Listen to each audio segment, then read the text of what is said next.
nongeye kubaha ikaze ku makuru ari kuvuga ku kibuga cy'imirwano muri Ukraine. Inkuru ihari ikaba ari uko Perezida wa Ukraine Zelensky yaburiye akanabuza umusirikare n'umwe wo mu Rusiya kurasa kuri Zaporizhzhia.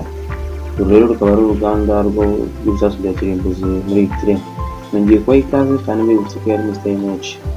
Akaba ari umwanya twahariye amakuru ya politiki, diplomasi, umutekano n'ibindi. Mbibutsa kandi gukora ku ijambo subscribe, ugakanda no kugira ngo ujye umenya amakuru ku gihe, cyane ko amakuru ari aya mbere mu isi tuzi. Niba rero bamaze gukora subscribe, twagiye.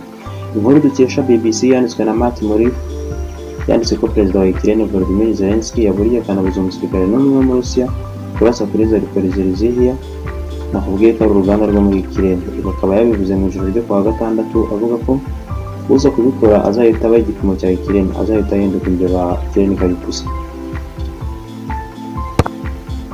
Akaba kandi yanavuze ko Moscow yarukoreshaga mu ibanga gusa bakaza kusenya nyuma yo kwarwanira cyane mu kwa gatatu. Icyo nakubwira cyo rero kuri uruganda ni uko ari rwo runini mu Burayi, rukaba ruherereye mu mujyi mu majyepfo ya Ukraine, Nikopol. Ubu rero abasirikare b'abanya-Ukraine bakaba barimo akazi karimbanije.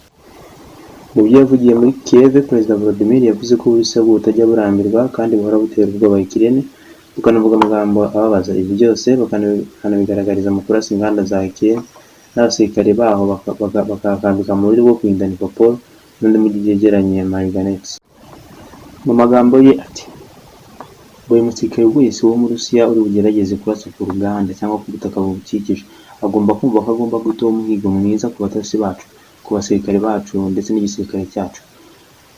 Ayo yari amagambo ya Perezida Volodymyr Zelensky. Yanongeyeho kandi ko Uburusiya buzajya bugerageza gushaka kugira uruganda ubwarwo ariko buzabyongera imyuka mibi mu kirere cy'Uburayi.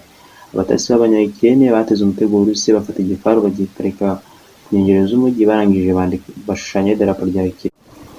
Mu iperereza ryakozwe n'ikinyamakuru BBC dukesha iyi nkuru, bavuze ko abakozi benshi b'abanya-Ukraine bagenda bashyirwa mu gisirikare kandi bagafatwa nabi cyane muri kondisiyo zigoranye.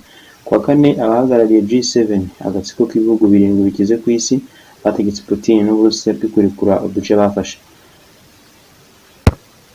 Kwihanangiriza kwabo kwanibukije abantu ibi byavuzwe, bikanashimangirwa n'umuryango w'isi ushinzwe kugenzura icurwa n'ikoreshwa ry'ibisasu kirimbuzi n'imbaraga za nukiliye, IAEA, International Atomic Energy Agency, nabo basabaga guhagarara ku bikorwa byose bijyanye n'imbaraga za nukiliye.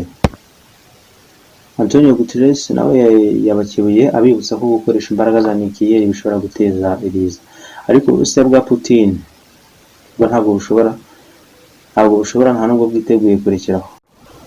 Antonio Guterres nawe yabakebuye abibutsa ko gukoresha imbaraga za nukiliye bishobora guteza ibiza, ariko Uburusiya bwa Putin ntabwo bikozwa ibyo kurekera.